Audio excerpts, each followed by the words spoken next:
0.2 ಮೇಲ್ಗಡೆ ಒಂದು ಬಾರ್ ಇರುತ್ತೆ. ಅಂದ್ರೆ ನಾವಿಲ್ಲಿ ಅರ್ಥ ಮಾಡ್ಕೋಬಹುದು ಈ ಡೆಸಿಮಲ್ ಫಾರ್ಮ್ಯಾಟ್ ಹೇಗಿರುತ್ತೆ ಅಂದ್ರೆ 0.222 ಅಂತ ರಿಪೀಟ್ ಆಗ್ತಿರುತ್ತೆ.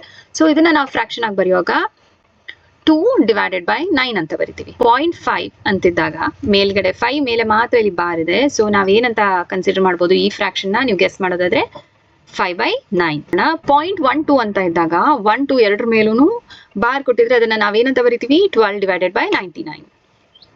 ಈಗ ನೋಡೋಣ ಈ ಎಕ್ಸಾಂಪಲ್ ಅಲ್ಲಿ 0.12 ಇದೆ, ಆದ್ರೆ 1 ಮೇಲೆ ಬಾರ್ ಕೊಟ್ಟಿಲ್ಲ, ಬರೀ 2 ಮೇಲೆ ಕೊಟ್ಟಿದ್ದಾರೆ. ಅಂದ್ರೆ ಈ ಡೆಸಿಮಲ್ ಫಾರ್ಮ್ಯಾಟ್ ಹೇಗಿರುತ್ತೆ 0.1222 ಅಂತ ಇರುತ್ತೆ.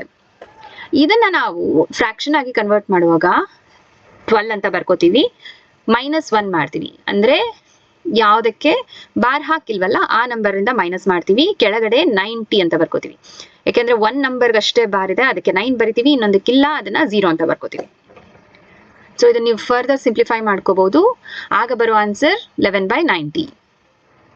ಮುಂದಿನ ಎಕ್ಸಾಂಪಲ್ ಇಲ್ಲಿ ನೀವು ನೋಡ್ಬೋದು 0.53 ಅಂತ ಕೊಟ್ಟಿದ್ದಾರೆ. ಇಲ್ಲಿ 3 ಮಾತ್ರ ಹಾಕಿದ್ದಾರೆ, 5 ಹಾಕಿಲ್ಲ ಬಾರ್ನ. ಸೊ ಏನಾಗುತ್ತೆ ಇಲ್ಲಿ ನಾವು ಬರೆಯೋ ಫಾರ್ಮ್ಯಾಟ್ ಏನಾಗುತ್ತೆ 53 - 5/90.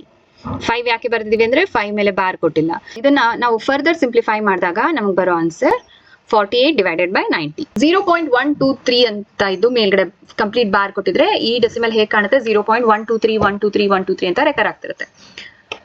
ಸೊ ಇದನ್ನ ನಾವು ಫ್ರಾಕ್ಷನ್ ಗೆ ಕನ್ವರ್ಟ್ ಮಾಡಕ್ಕೆ ಕೇಳಿದಾಗ ನಾವು ಬರೆಯುವಂತ ಆನ್ಸರ್ ಆಗಿರುತ್ತೆ 123/999.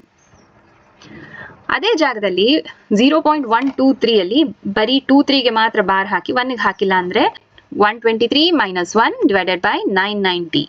ಸೊ ಯಾವ್ದಕ್ಕೆ ಬಾರ್ ಇರುತ್ತೆ ಅದಕ್ಕೆ 9 ತಗೋತೀವಿ, ಯಾವ್ದಕ್ಕಿರಲ್ಲ ಅದಕ್ಕೆ 0 ಅಪ್ಲೈ ಮಾಡ್ತೀವಿ. ಫರ್ದರ್ ಸಿಂಪ್ಲಿಫೈ ಮಾಡಿದಾಗ 122/990 ಬರುತ್ತೆ. ನೀವು ಬೇಕಿದ್ರೆ ಇದನ್ನ ಇನ್ನು ಫರ್ದರ್ ಸಿಂಪ್ಲಿಫೈ ಮಾಡ್ತಾ ಹೋಗ್ಬೋದು.